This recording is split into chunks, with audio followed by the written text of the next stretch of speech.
Goeiedag, ek is Nico Grobler van die AP Kerk in Rustenburg.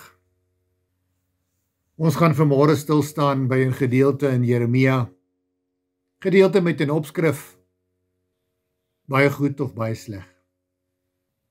U kan gaan lees in Jeremia 24 vanaf die 1ste tot die 10de vers, die gedeelte oor die goeie vye en die slegte vye. 2 mandjies vye wat voor die tempel van God staan. Kom ons lees saam. Ons lees vanaf die 5de vers. So spreek die Here, die God van Israel. Soos hierdie goeie vye, so sal ek ten goeie aansien die ballinge van Juda, wat ek uit hierdie plek na die land van die Galdeërs weggestuur het. En ek sal my oog op hulle slaan ten goeie en hulle terugbring in hierdie land. En ek sal hulle bou en nie afbreek nie, en hulle plant en nie uitruk nie.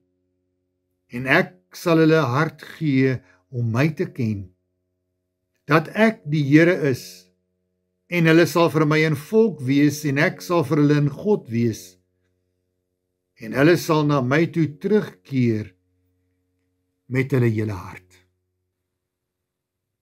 Wanneer ons Jeremia lees, wanneer ons die Here se woord lees, dan besef ons dat God ons geskaap het as mens om hom te dien en hom te eer en vir hom 'n volk te wees. En dan het God vir hom 'n volk uitgekies om dieselfde vir hom te wees. Maar daardie volk het hom teleurgestel. En dan oordeel hy daardie volk. En soveel keer in die verlede kies hy vir hom 'n gedeelte uit daardie volk uit. En hy maak met hulle soos wat hy wil. Want wanneer ons dink om in ballingskap weggevoer te word na 'n vreemde land, onder 'n vreemde volk, dan kan dit nie wees omdat ons uitverkies is nie, maar eerder omdat ons onder God se oordeel staan. Maar juis daardie gedeelte wat God uitgekies het, om in ballingskap weggevoer te word na Babylonië, is die gedeelte wat God besluit het. Hy sal hulle hart verander, sodat hulle na hom toe sal terugkeer en hom met oorgawe kan dien, en vir hom 'n volk, om vir hom 'n volk te wees, en hy sal vir hulle 'n God wees. Daardie gedeelte het teruggekom na Jerusalem toe, die tempel herbou, Jerusalem herbou, en uit hulle uit is Jesus Christus gebore in die Nuwe Testament. En so kies God vir hom mense uit, om vir hom 'n volk te wees onder die nuwe verbond in die Here Jesus Christus, uit verskillende volkere, wat vir hom 'n volk kan wees om hom te dien, wie se hart hy kan verander, sodat hulle vir hom 'n volk kan wees, en hy deur hulle gedien en geëer kan word. Besef ons die voorreg om in God se genade ingesluit te wees.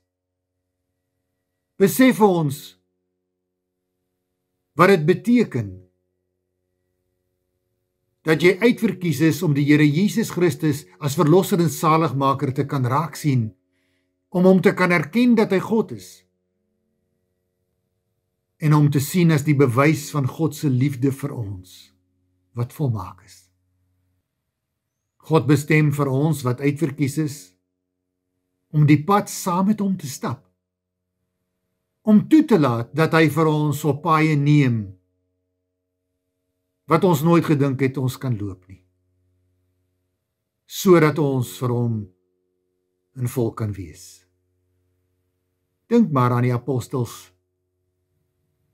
Wat 'n vreemde paaie het hulle geloop? Waarop het God hulle gelei? Sodat hulle vir hom sy woord kon uitdra in die wêreld daar buite, en hy deur hulle geëer kan word. En dit vra die Here van elke een van ons. Hy bewys aan ons genade, en hy roep vir ons sodat ons saam met hom sal stap, op die weg waarheen hy ons lei. Is u bereid om daardie pad te stap? om die kruis op te neem en die Here Jesus Christus te volg? Of wil jy eerder die pad stap soos Sedekia die gekies het, om in gemak agter te bly in Jerusalem, om te probeer om sy eie heil uit te werk, om nie onder God se oordeel te staan nie? Of neem jy die weg wat God vir jou daar gestel het in Jesus Christus, en die eise wat daarmee gepaard gaan? Kom ons bid saam. Almagtige God, ons hemelse Vader, U genade is onbeskryflik groot. U kies vir U 'n volk om U te dien, en U vra van ons om in gehoorsaamheid U te volg. Maar Here, U maak dit vir ons moontlik omdat U ons hart verander. Omdat U deur die Gees ons die krag gee om daardie pad te kan stap.